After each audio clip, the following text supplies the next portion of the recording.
Hey guys, I'm here today. I'm in Covent Garden right now. I'm going to get something to eat. But the reason why I'm here today is because at the Phoenix Arts Club there was an event to celebrate the life and career of Fenella Fielding. As today would have been her 91st birthday. Will you join me? Yeah, of course you will. Yeah, we just came out of McDonald's, so the Phoenix Arts Club is actually straight up ahead of us. So hopefully I can get some really good footage. And I'll speak to you guys in a second. I'm going to show you clips of Fenella. My bun for my hair. I'm going to show a clip of clips of Fenella. I'm really nervous because I'm supposed to be reading a speech.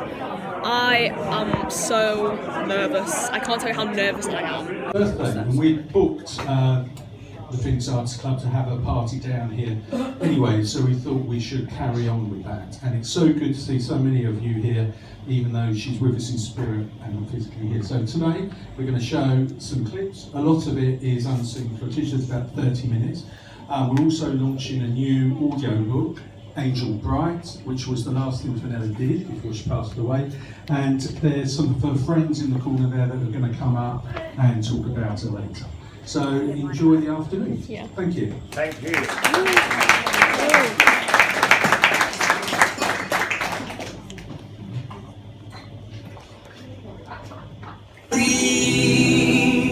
Oh, Harry,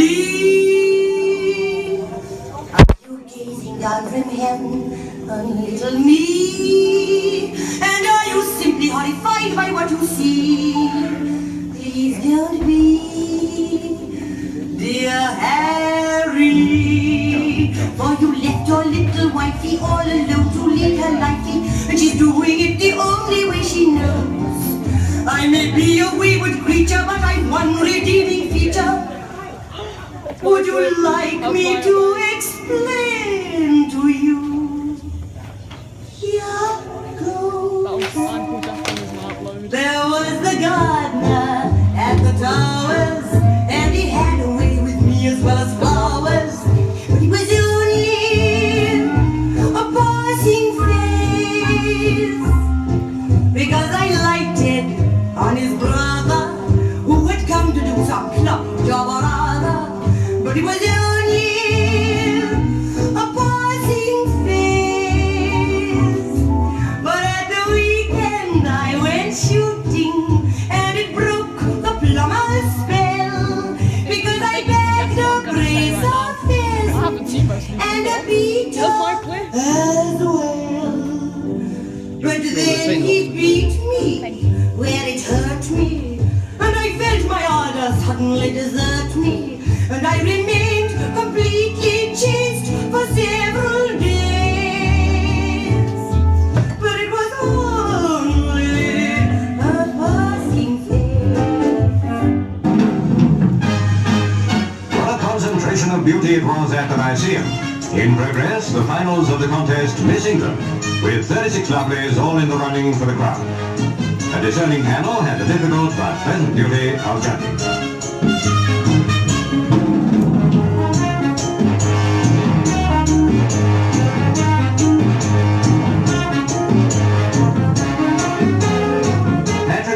In a new role.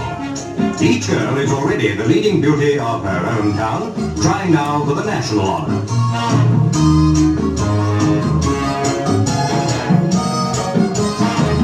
Judges Des O'Connor, Fenella Fielding. Call me Fenella. Miss Fenella Fielding? Fenella, will you try and begin... will you begin the next round for us, madam? The subject, surely, like the one view, soirees. Soirees? Yes, will you try and talk for 60 seconds starting now? Soirees were invented at the beginning of time. But as they were French, they didn't get to this country till 1066. When they were invaded. The instant they took up this charming occupation, Gallic though it be. And since then, soirees of every sort have swelled the social scene.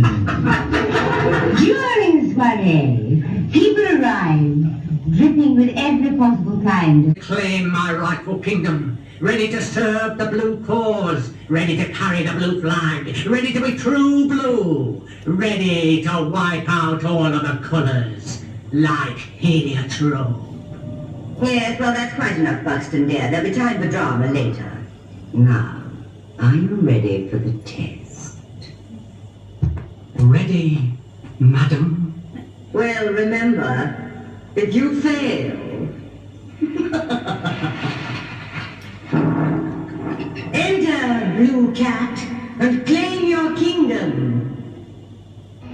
Rico, as a weekend so far, it hasn't been entirely satisfactory. I am in despair. I have hardly seen you. You'll be late this evening? Honesty compels me to say yes. Good policeman. I find you very fascinating, Sydney. Would you show me your whistle? Of course, miss. It's not much of a one, I'm afraid. Oh, nonsense. I think it's a beautiful one. May I blow it? The pea's gone. I'm afraid I got overexcited once and I breathed in. Go on. Show me how you got overexcited.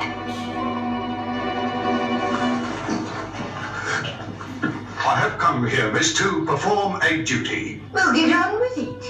I haven't got all night, you know. If I could just have the answer to some questions first. Well, all right.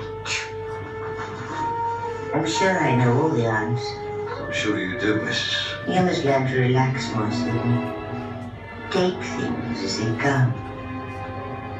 Come on. Sit beside me for a moment.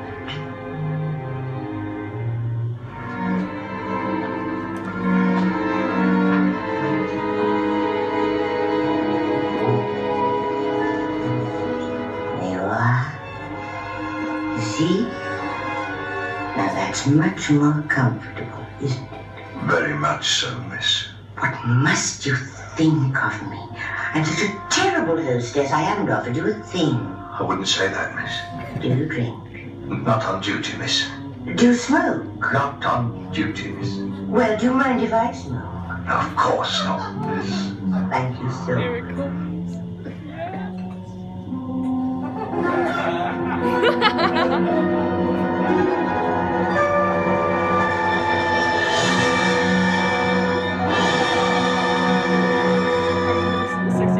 I was trying to give it up.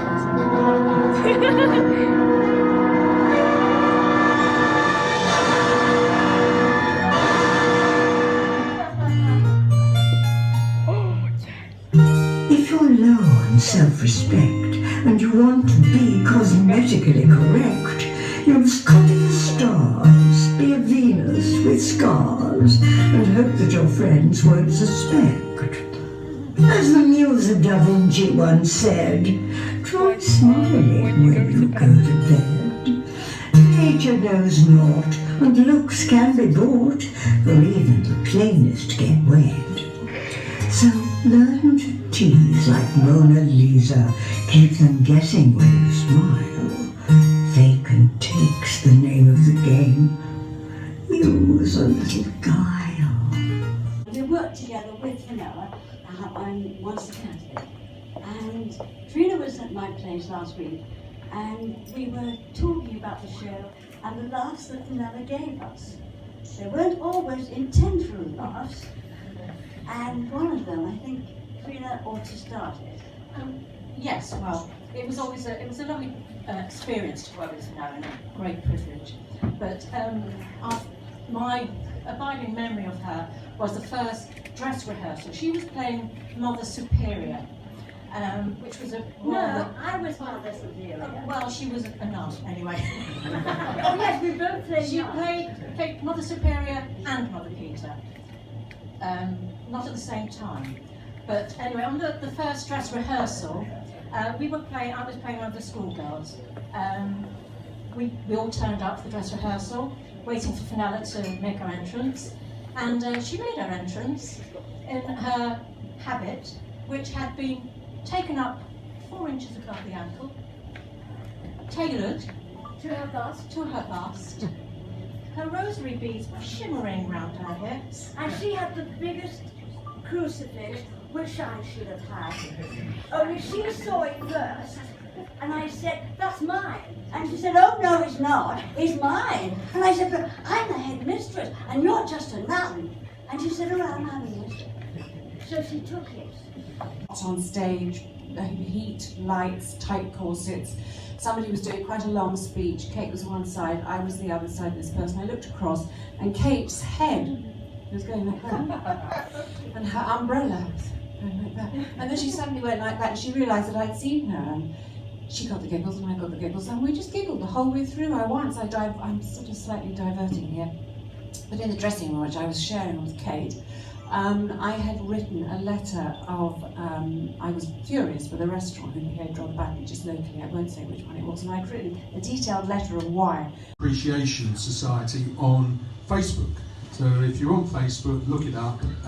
She's the admin. So she wants to come up and say a few words about what Fenella meant to her. Welcome up, Anne.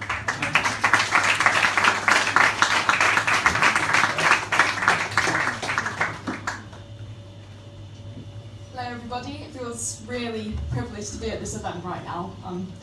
I miss Fenella and I know all of you guys do as well. Okay, so I wrote a speech all about Fenella Fielding and I want you guys to hear it. So, hello everybody, it feels really great to be at this event. I feel very privileged to have been invited here by Stuart and Jen. If you didn't know already, my name is Amber, I'm 14 years old and I have Asperger's syndrome, which is high functioning autism. I'm a huge fan of Fenella and I'm very fortunate to have met her not once but twice in the past year. I'm also the creator of the Fenella Fielding OBE Appreciation Group on Facebook. I became fascinated by Fenella in mid-2017 through the Carry On movies. What else?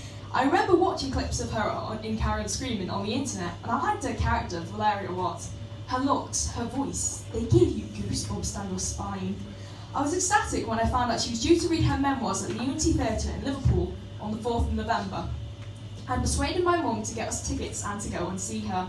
I can remember everything about that day. My emotions on the train, me visibly shuddering in Pizza Express before the show began.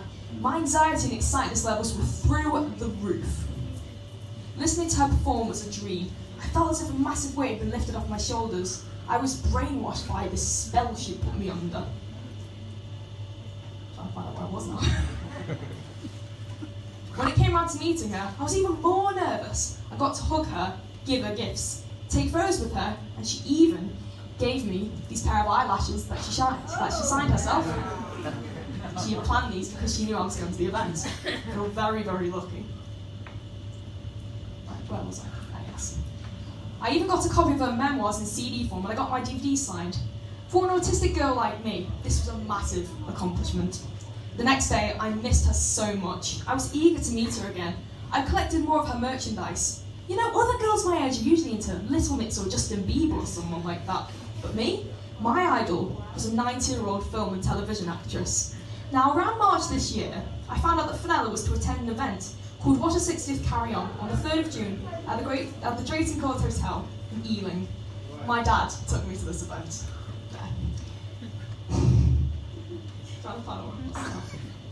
I couldn't believe I was going to meet my idol for the second time, and there I was, sitting on the train down to London, reading her book and listening to her Savoy Sessions song recordings. When me and my dad walked in, we saw, well, Fenella walking out of the bar, down to the main hall. I managed to snap a selfie with her, and I'm really grateful for that photo. Later on, I got my book signed by her, but I didn't get any more photos as I didn't want to hold up the queue. As Fenella once said, quality, not quantity. As she walked out, she blew me a kiss, and I said, I'll see you in Liverpool later this year, as I thought she was coming up to Liverpool again. She looked at me with a beaming smile, and knew she had that Fenella charm in her. But little did I know, that would be the final time I would ever meet her in person. In August 2018, she had a severe stroke. I found out about it the day it was announced. I couldn't stop crying. I felt so sorry for her. I knew I wouldn't meet her again after this. I prayed that she would get better and recover from this horrible episode. Prior to this, 2 months earlier, she was awarded an OBE, and I was very happy about that. On the 11th of September 2018, I was sitting on my computer and chatting to friends when I got a notification on my phone from Twitter saying that Fenella's account had tweeted. I was really excited because obviously, as I don't know, I checked the Twitter and stuff. but it was actually a tweet announcing that Fenella had sadly passed away that afternoon. She died that afternoon with her eyelashes on. Can you believe that? She passed away at Charing Cross Hospital, where she went to after her stroke. I was very sad about her death. I had never felt grief like this before, and it was all very hard to cope with. I am a 14-year-old girl with a disability at the end of the day. That doesn't stop me from loving her. I made a little shrine for her with all of my Fenella-related stuff. I also lit a candle for her. When I blew it out, it smoked as much as she did in Carry On Screaming with Harry H. Corbett. Finally, I'm very, very proud to be at this event. I bet Fenella is looking down on all of us and beaming whilst asking us, do you mind if I smoke, whilst clouds of smoke appear out of nowhere. She'll be proud of all of us for coming along here, remembering her. Also, a massive thank you to Stuart and Jen for inviting me here. Honestly, I can't thank you guys enough for organising this. This is what Fenella would have wanted. So yes, thank you to everyone for listening to my speech, and I hope everyone has had a great day so far. Thank you. Welcome to the stage, Jeff Rees Jones, to talk to you about Angel Bright, which is the last work I think that Fenella did. Thank you. Hello everyone. I can't believe I'm here. I can't believe that I'm a part of Fenella's final project. And I wrote the story some time ago, and I always knew, even though it became a book, that I wanted an audio version, and all the while I was writing it, I knew the voice I wanted, and that was Fenella Fielding. But it seems such a distant possibility. How would you get somebody like Fenella Fielding to read an audiobook for you? And the answer was, a friend of mine said, why don't you ask her? That's how simple it was. I went to see her at the Cinema Museum earlier in the year, and I spoke to her, and I mentioned it to Simon McKay, and he said, well, send us a reading script and I'll get back to you. And a couple of weeks later, he said, she really, really wants to do it. When can she do it? So we booked in a date at the studios, and on the 18th and 19th of June this year, it took place, it happened. And on day one in the studio, when she came in, she had arthritis of the spine, and her pain-killing injection was wearing off, and she was in so much pain. She was so frail on that first day. And she came into the studio and she sat down. She put the headphones on, and then this voice said, all right, darling, are we ready? And this voice from 50 years ago, all those television programs, all those films, and there she was, the voice of Fenella Fielding. It was astonishing. And she took the story to a whole new level, just sitting there, listening to this taking place. I was sitting with the engineer, she was in the studio next door, and I looked up to heaven, thinking of my mother, and I said, fucking hell, this is Fenella Fielding reading that story. How did that happen? Those are my words. And it was absolutely astonishing.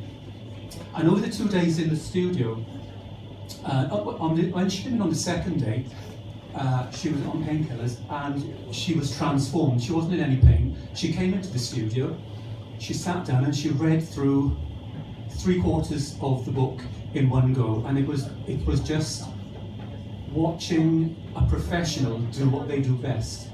She sat down, she looked at the script. It was only the second time she'd read it, and she read it through perfectly. And what was interesting as well was that because she has such a quirky delivery, she took the story to a level of kind of magical strangeness.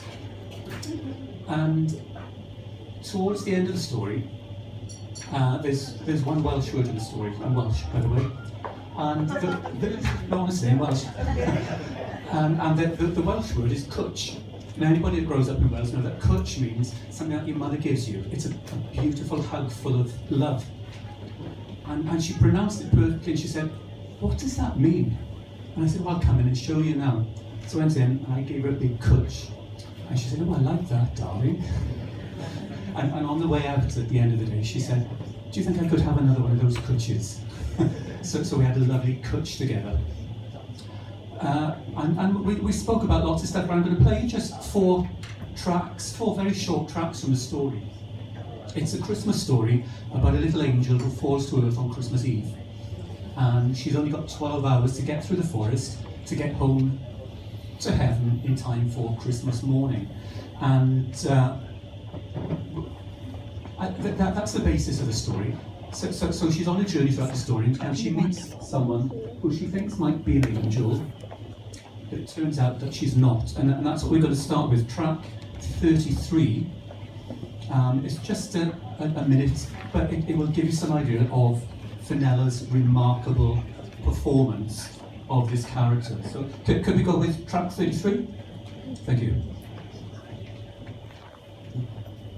No, I won't stay here. I'm going to find my way back to heaven, cried Angel Bright, who wasn't feeling at all angelic.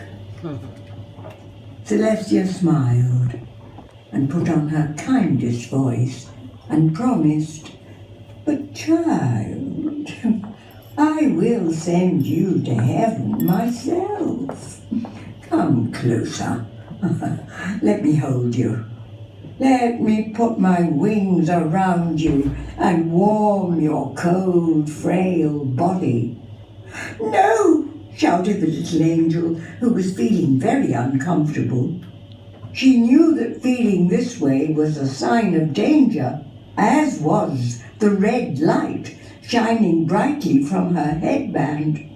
Go away, and leave me alone." Celestia pulled a long silver sword out of her belt and pointed it at her. "So, you want to go to heaven, do you? Then let me help you.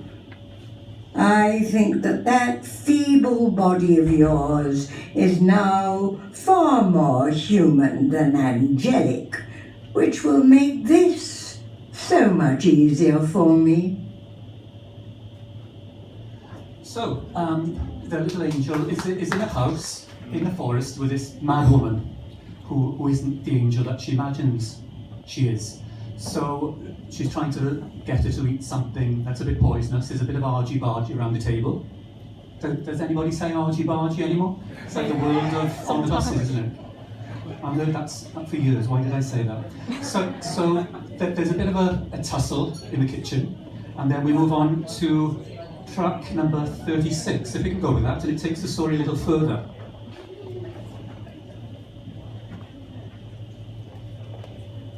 He leapt from his hiding place as he saw the terrible silver weapon swinging in a great arc towards his friend, and his heart pounded hard against his chest.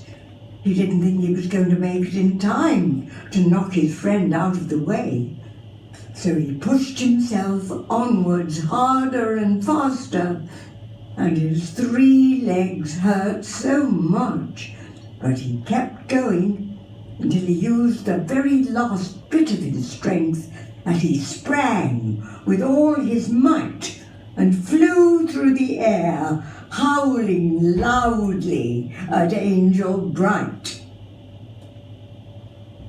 The sound echoed around the forest. Celestia stumbled as she swung the sword, and flat side of the great blade came smashing down against him. He yelped as his body went crashing against a tree and landed limply on the ground. He didn't move. Angel Bright ran to his side, shouting, "No, Willow, my Willow, what have you done to him?" "You are next, child. Prepare to die." The evil Celestia raised her sword high above her head once again, but as she did so, she shrieked in horror as she saw something dead. And that was where we had to stop the recording for the first time in the studio because the sound engineer was crying, because he'd heard the story up to this point, and the little best friend in the story had just been smashed against a tree. It didn't sound like that in the book. But, he was unconscious, and she thought the dog was dead. Her best friend is a 3-legged dog. So we had to stop the recording because the sound engineer had tears in his eyes and he said, can we just take a break there? Can we take a cut? Which is what we had to do. And then we went on to the next track, which just moves the story slightly further on. And let's see what you think. Go to the next track? Yes, yeah. Track 46, this is the last track. Not the end of the story, but the last Angel track. Bright shouted, "No, not yet, please. I need to say goodbye to my friend." But 50,000 fireflies switched on their lights, and together with Moth, they all fluttered their wings, and they were off. They were flying. At last, Angel Bright was heading to the moon. She turned around and looked over the edge of the glittering carpet of lights and leaves and shouted down to Willow, "I love you, Willow. I will miss you, my beautiful friend." And as she waved down to him, her glove flew off into the night air. Down below, she heard a little dog howl, the saddest sound she'd ever heard, as her tiny glove fell through the night sky and landed at his feet. Moth and the fireflies continued to fly towards the canopy of leaves until all she could see of Willow was a tiny speck of fur on the forest floor.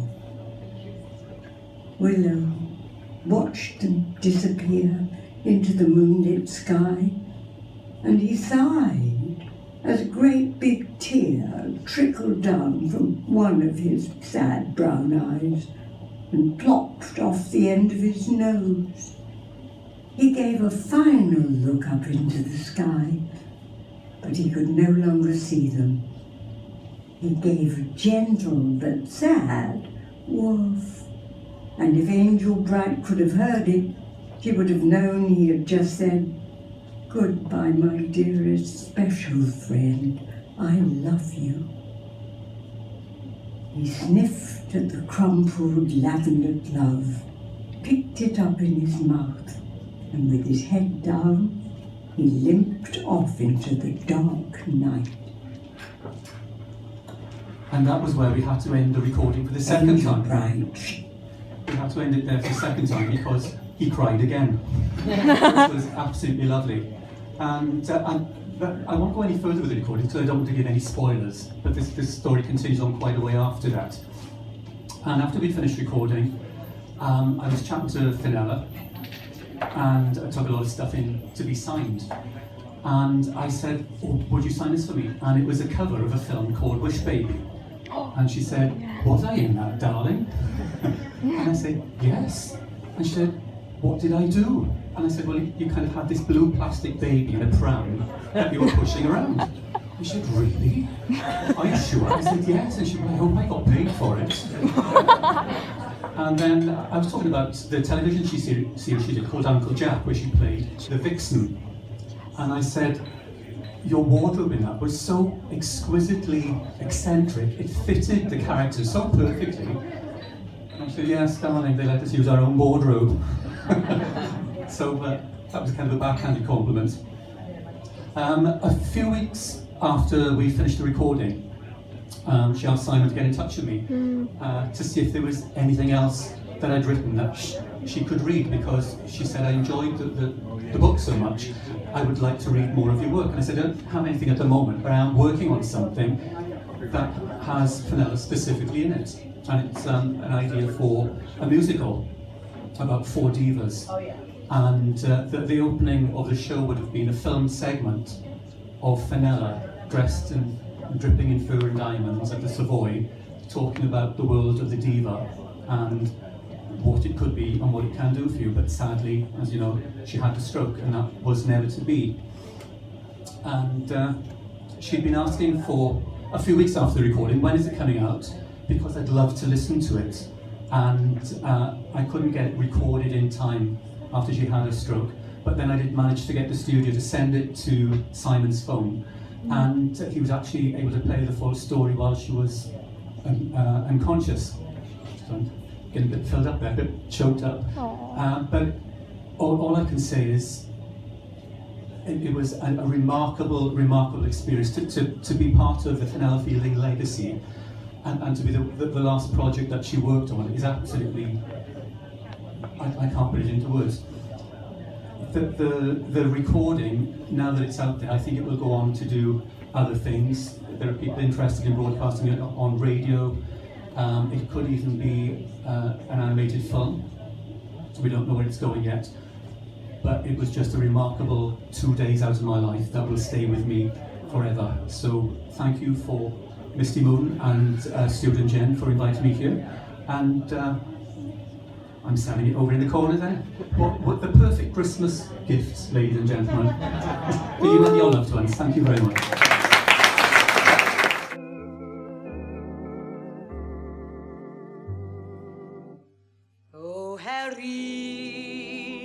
Oh Harry, are you gazing down from heaven on little me? And are you simply horrified by what you see? Please don't be, dear Harry, for you left your little wifey all alone to lead her lifey, and she's doing it the only way she knows. I may be a wayward creature, but I've one redeeming feature. Would you like me to explain to you?